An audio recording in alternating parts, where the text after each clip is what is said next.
in the process of doing a lot of meditation and really introspective work a couple summers ago. And I was practicing self-Reiki. And Reiki is an energy healing which helps clear chakras of built up negative emotions and energies and things like that. And so I laying with my daughter, who was a year and a half at the time,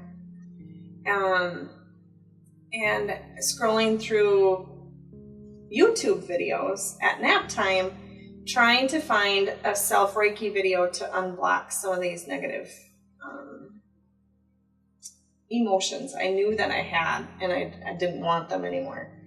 So I was scrolling through YouTube looking for these Reiki meditations, and this meditation by Jenna Spence kept coming up, and it was a meditation to connect with your spirit guides. Now, at the time, a spirit guide was not even on my radar.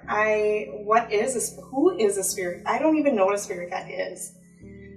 It did not interest me at all. But what happened is my number is 3. To me, everything happens in 3s. And if I see something come up 3 times, it's an indicator to me, oh, you better pay attention to this a little bit more. So I'm scrolling through YouTube trying to find a Reiki meditation, and this meditation by Jenna Spence pulled up 3 times. And I thought, uh-oh, I really don't have a choice right now. This is something I need to pay attention to.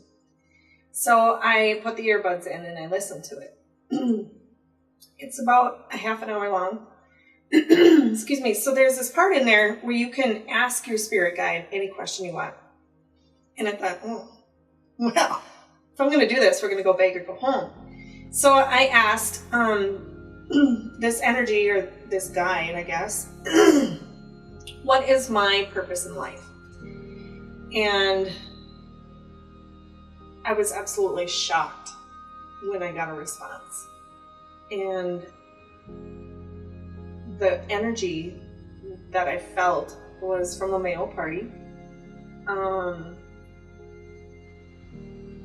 And it said, ask Fred Edish. Well, Fred was a coworker of mine, and he moved to Missouri. We stay in contact. We see each other a couple times a year, but why would Fred Edish know what my purpose in life is? Like, who? What? So I finished the meditation, and I kind of processed everything that had just occurred, and I was still in shock. A, that this energy even gave me an ounce of something to go on. And B, why Fred?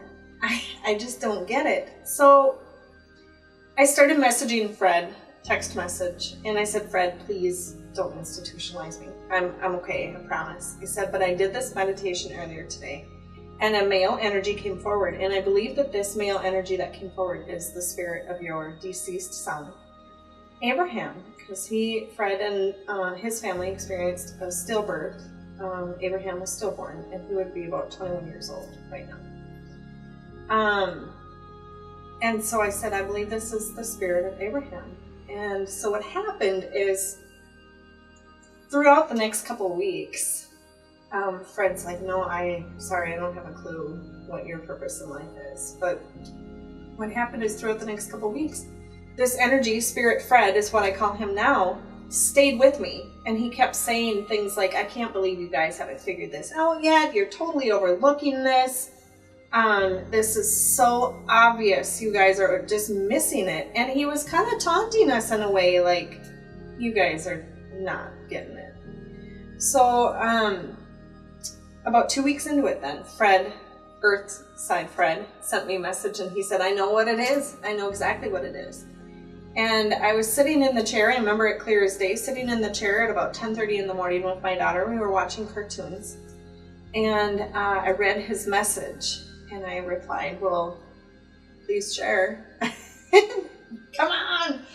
And he said, this is what you're supposed to do. You are supposed to give people who have lost their loved ones a sense of peace and healing by delivering messages from those who have crossed over.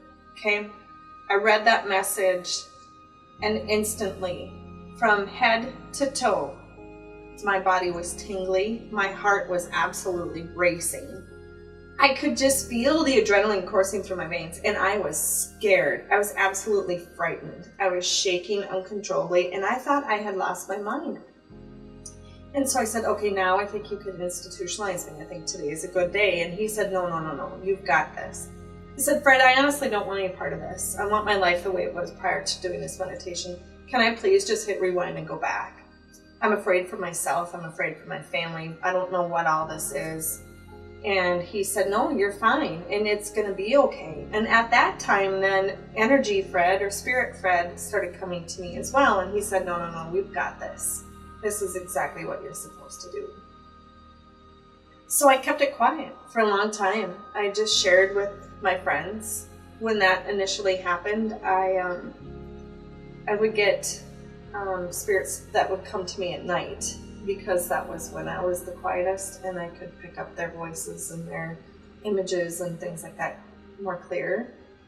And so for several months, I would say probably 2, maybe even 3 months, I didn't know how to tune in or tune out. They were always with me.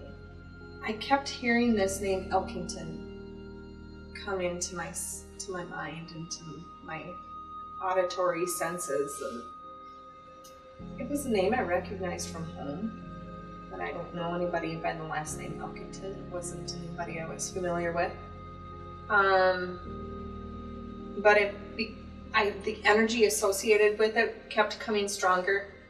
And it was almost like a bar sign, you know, the neon open or the grain belt, you know, it's just flashing and it's right in my face and I couldn't focus on anything else. And I thought, this is really gonna eat my day if I don't figure out who this belongs to.